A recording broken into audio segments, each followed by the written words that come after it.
なんでこの歌の嫌いなプリティダイエットで曖昧に快楽にやめようとしてんだって間取りたいなんてんだ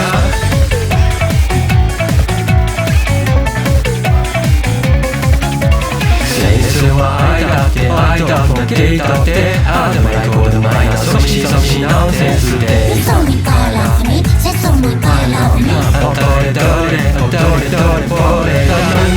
何もない私は何もない変われない私変われないわからない他もわからない目元以外は妥協して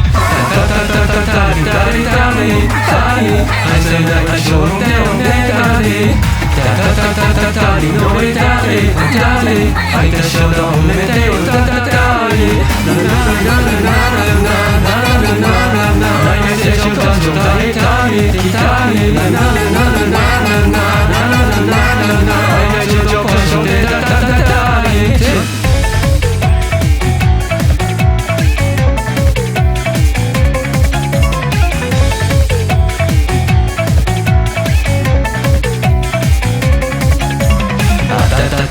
愛だ溢れだってまだこの嫌いな苦しダイエットで精一杯で次この世界でやめようとしてんだ勝利世界だ何もない私何もない走らない私走らないわからない他もわからない一人は全部として会いたいね愛情の目覚めたり漏れたり愛で衝動止めてよたたたり戻れ立てれ裏パカ戻れ歌え裏パカもときの昨日しのけの愛すた方は全部残してタタリ少々でかちょろにばらかにタリ乗りたりじゃになんで衝動をめてよタリあの絵とけたりしたり誰もそう多少でタリ内面中と多少でタリネタ愛し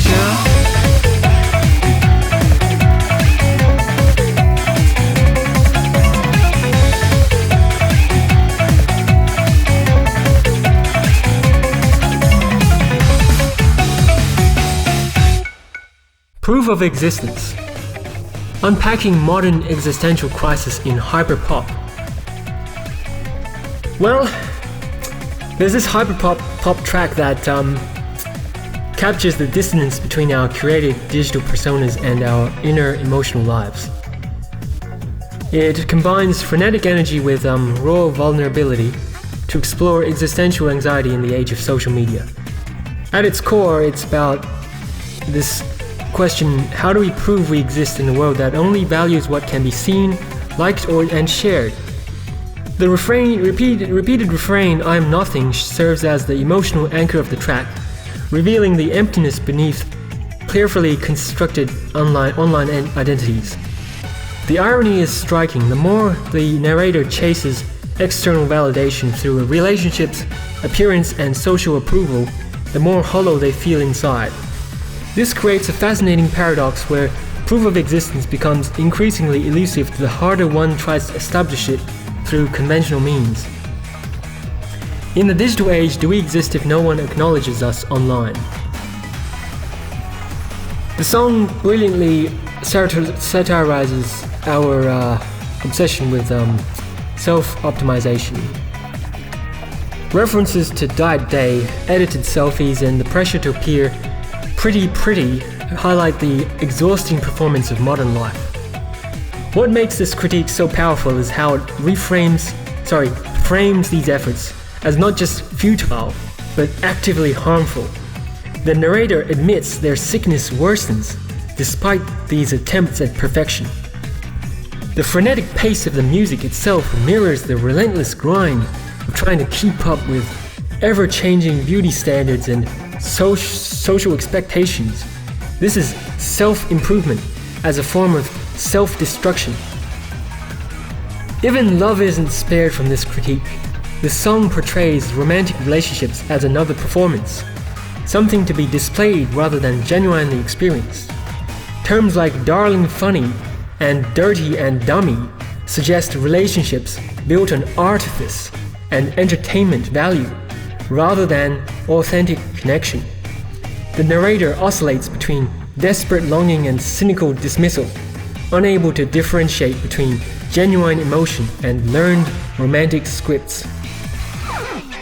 This ambivalence reflects a generation raised on romantic media but deeply skeptical of its promises, wanting connection while fearing it's just another performance. Beneath the candy-colored production lies a raw portrayal of psychological distress.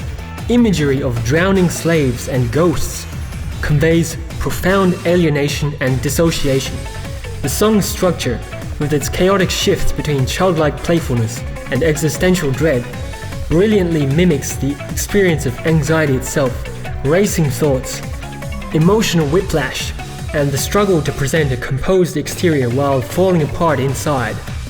This frankness about mental health struggles connects to the growing online discourse around psychological well-being, particularly in Japan, where mental health discussions are potentially increasingly entering the mainstream. What makes this song particularly effective is how its form reinforces its content. The staccato repetition, playful onomatopoeia, and call-and-response choruses create a manic energy that contrasts sharply with the lyrics' darkness. The song borrows from J-pop and Vocaloid traditions while subverting them. There are many artists who have pioneered this blend of cute aesthetics with unsettling undertones, creating music that reflects the contradictions of contemporary experience. The glitchy production mirrors our fragmented digital lives, tabs constantly open, notifications interrupting thoughts, the constant context switching that defines modern consciousness. To fully appreciate this song, we need to understand its cultural context. Japan's kawaii culture and the popularity of photo editing apps create intense pressure for visual perfection, especially among young women. The song directly references the practice of editing selfies, nodding to apps that can completely transform one's appearance with a few taps. These tools promise control over how we're perceived, but often deepen the disconnect between our public and private selves. This critique resonates globally as similar patterns of digital performance and validation seeking have become universal experiences across cultural boundaries. What makes this song so powerful is how it packages its existential question in a form that's simultaneously accessible and challenging. It's a neon-lit scream into the void that asks, can we ever truly exist authentically in a world where identity has become a product to be optimized and marketed? The final plea for connection, "Hey darling, kiss," isn't so much romantic as desperate, a search for tangible proof of existence in a world where everything feels increasingly simulated. This tension between digital performance and authentic living isn't just a Japanese phenomenon, it's the defining struggle of our time, and by wrapping this anxiety in glittery production, the song makes the unbearable not just bearable but danceable.